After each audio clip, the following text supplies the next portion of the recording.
I was discovered in Vancouver. Actually, it was kind of a funny story. I was 12 and my best friend, his mom is my agent, and I was at his house and she's like, oh, you're tall, like, are you into like modeling? Yeah, sure. And then after that, it's just pretty much signed with them. I'm super, super athletic. I love sports, soccer and softball, and football for sure. I get that from my dad. I love modeling and kind of crazy person. Lots of energy. I grew up listening to like classic rock. My dad like always put that on as a kid, and I always liked old music. But I mean, living in New York City, it's like you have to be listening to rap because everywhere you go is like rap, rap, rap. I've been modeling 2.5 years. I'm from Japan, Tokyo. Last time in New York. New York City is busy as like Japan, very busy, but there are many cultures, many different cultures, so I'm so interested in them. MC2 is by and far a boutique agency with 3 locations. Miami office is a much more commercial marketplace. Tel Aviv is its own individual market in its own country that has its own magazines, its own campaigns. MC2 New York is focusing on the high fashion, real management, personal management of the girls that we're launching here. When you work in an environment where you have a more boutique atmosphere, a smaller group of models, you can be more deliberate about what you want your talent to do. I'm involved myself in all aspects of the day-to-day operation. My business partner, Jean-Luc Brunel, is one of the last legendary agents in the business, and he's highly involved in the recruitment and scouting of some of the best girls that we've been launching currently. We're launching just like a whole new crop of girls right now, and the reception from the various clients and designers has just been overwhelming.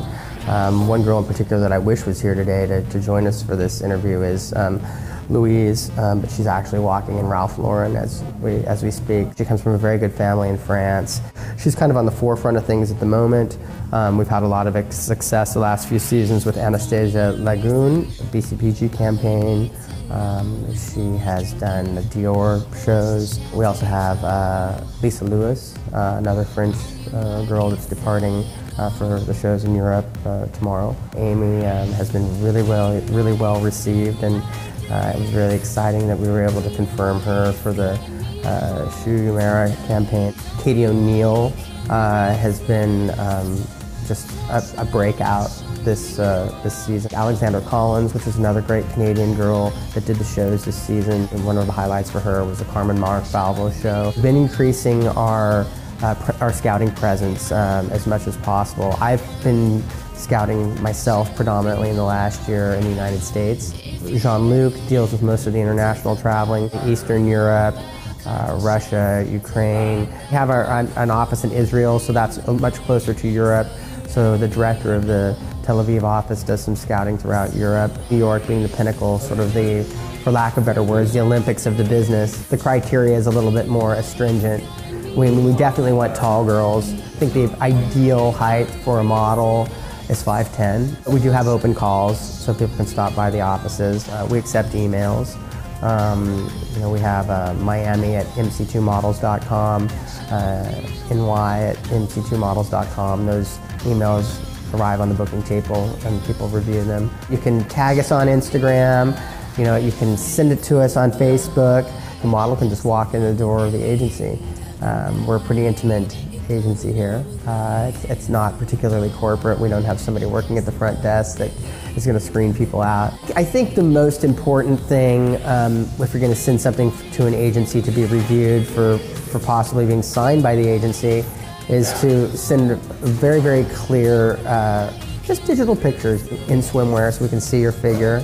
You've got to get some nice head and shoulder shots. I'd like to see you full length. We'd like to see your side profiles full length, both sides.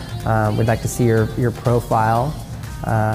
head and shoulders profile, head and shoulders shot, both sides, hair down, hair back.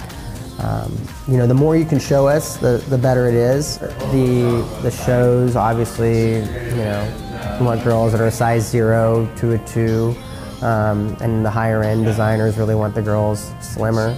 I don't really care how old you are. If you're 25 but you look like you're 19, I'm good with that. Starting the models young is so that they can get the experience. They can grow in confidence. They can learn how to model.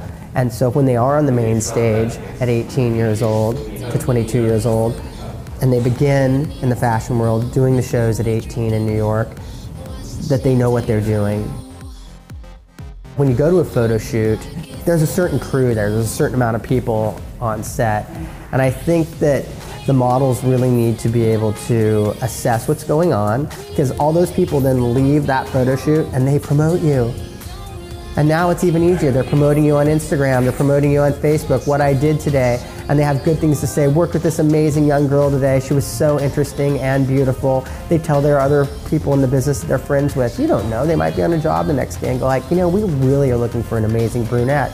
Oh, I just worked with one the next day. So we do our job promoting the models, submitting on jobs, making introductions, having to meet photographers, designers, casting directors, ad agencies. But you know what? They can do so much for themselves.